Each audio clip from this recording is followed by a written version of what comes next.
حدیث سنانے لگا ہوں، اللہ کرے آپ کو یاد رہ جائے، اللہ کرے آپ کو یاد رہے۔ مشکات کی حدیث ہے، بڑے خوبصورت لفظ ہیں۔ میرے نبی کریم علیہ الصلوۃ والسلام نے فرمایا، رب جو تمہیں روزی دیتا ہے نا، یہ تمہارے ضعیفوں کی برکت سے دیتا ہے۔ وہ جو 90 سال کی اماں گھر میں ضعیف پڑی ہے نا، اسے سکریپ کا مال نہ سمجھنا۔ تیرے اوپر جو خدا کا کرم برس رہا ہے تو اس بوڑھی کی وجہ سے برس رہا ہے، اس بوڑھی کی وجہ سے برس۔ حضرت عمر فاروق رضی اللہ تعالیٰ عنہ فرماتے ہیں، کسی نے حضور صلی اللہ علیہ وسلم سے پوچھا کہ رب آسمانوں میں کہ زمینوں میں؟ جلوے تیری ذات کے کو بکو ہیں، جدھر دیکھتا ہوں ادھر تو ہی تو ہے۔ اللہ زمینوں میں کہ آسمانوں میں؟ تو حضور فرمانے لگے، رب تو بندہ مومن کے دل میں رہتا ہے، اللہ تو مومن کے دل میں ہے۔ مومن کے دل کتنا بڑا ہے وہ دل جس میں رب ہے، رب کی یاد ہے، رب کی محبت ہے۔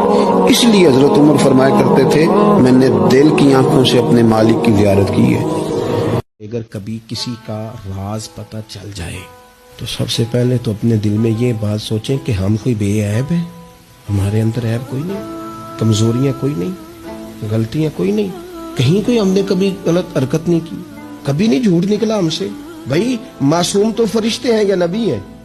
تو اگر کسی کا پردہ سامنے کسی وجہ سے کھل ہی گیا ہے، کسی کی کوئی بات سامنے آ ہی گئی ہے، تو اس کا کیا مطلب ہے؟ ایک ڈنڈورا پیٹنا ہے؟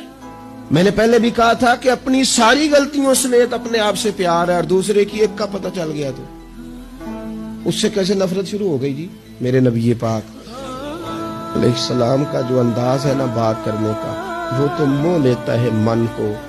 ابن ماجہ کے لفظ سنیے، نبی پاک علیہ السلام نے فرمایا، کسی کی برہنگی اگر کہیں سے کسی کا کپڑا ہٹ گیا ہے تو دنیا میں اسے چھپا دے، رب قیامت میں تیری پردہ پوشی کر دے گا، اللہ پردہ پوشی تیری کر دے گا۔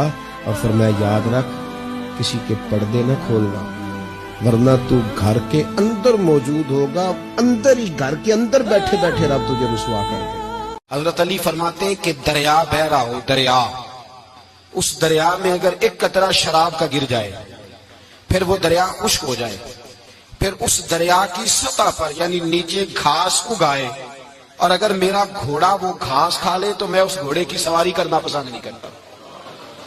اتنی نفرت نشے سے، شراب سے مولا علی شیر خدا کا۔ اور ہم نے حضرت علی رضی اللہ تعالیٰ عنہ ان لوگوں کے حوالے کر دیے معاذ اللہ جو بیچارے 6 مہینے غسل نہیں کرتے، جن کو وضو کا پتہ نہیں۔ میں کہتا ہوں ان لوگوں کے لیے سزا ہونی چاہیے۔ میں اس ہزاروں کے اجتماع میں یہ کہتا ہوں کہ ان لوگوں پر پابندی ہونی چاہیے۔ حضرت علی کا نام تو مقدس نام ہے، مولا علی کی شخصیت تو مقدس شخصیت ہے۔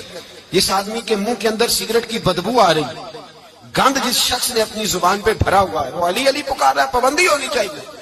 مولا علی شیر خدا رضی اللہ تعالیٰ عنہ کا نام بڑا پاکیزہ ہے۔ اللہ کے علاوہ کسی سے ڈرنا چھوڑ دیں، غیر کا خوف دل سے نکال دیں۔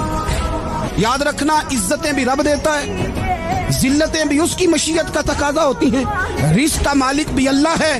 آپ غیر کا خوف نکال باہر پھینکیں، عزت ہے ہمارے پاس، عزت، ذلت دور ہو گئی۔